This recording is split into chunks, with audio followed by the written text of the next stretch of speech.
Since 1988, 71% of all the world's carbon emissions have been produced by just 100 companies. Their operations are largely to blame for the climate crisis we now face.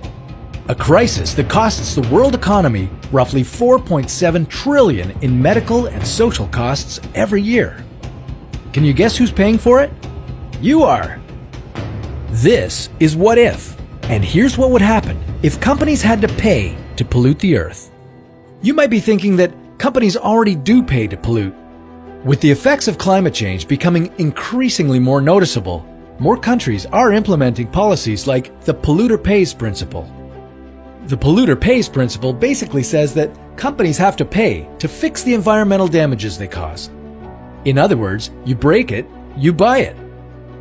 But this isn't happening. The U.S. Environmental Protection Agency even admits that certain environmental standards aren't fully implemented in U.S. law. So if companies are paying for their pollution, those payments are probably subsidized. In fact, in 2015, the world's biggest fossil fuel companies received a combined $5.3 trillion in subsidies. Meanwhile, you and your neighbors help pay for more than 90% of the cost of recycling. So why do you keep paying to fix the planet when companies are getting paid to pollute? In 2008, the combined environmental impact of companies around the world was $2.2 trillion in damages. That's a higher figure than every national economy except for 10 countries. 2 years later, the United Nations backed a study investigating how much it would cost companies to pay for their pollution in full. In short, they would lose 1/3 of their profits. But would that be a bad thing? At first, maybe. The cost for most products you use on a daily basis would skyrocket, since businesses would try to recoup their losses by raising prices. But in the spirit of competition, companies would probably try to seize market share by innovating, adopting greener strategies, and lowering their prices. Some companies have already launched initiatives to reduce their carbon footprint. For example, Apple, Facebook, Google, and IKEA are among 156 companies that have committed to 100% renewable power. Even oil and gas companies like Shell are turning to green energy, with Shell recently announcing that it was investing $1.7 billion in wind power.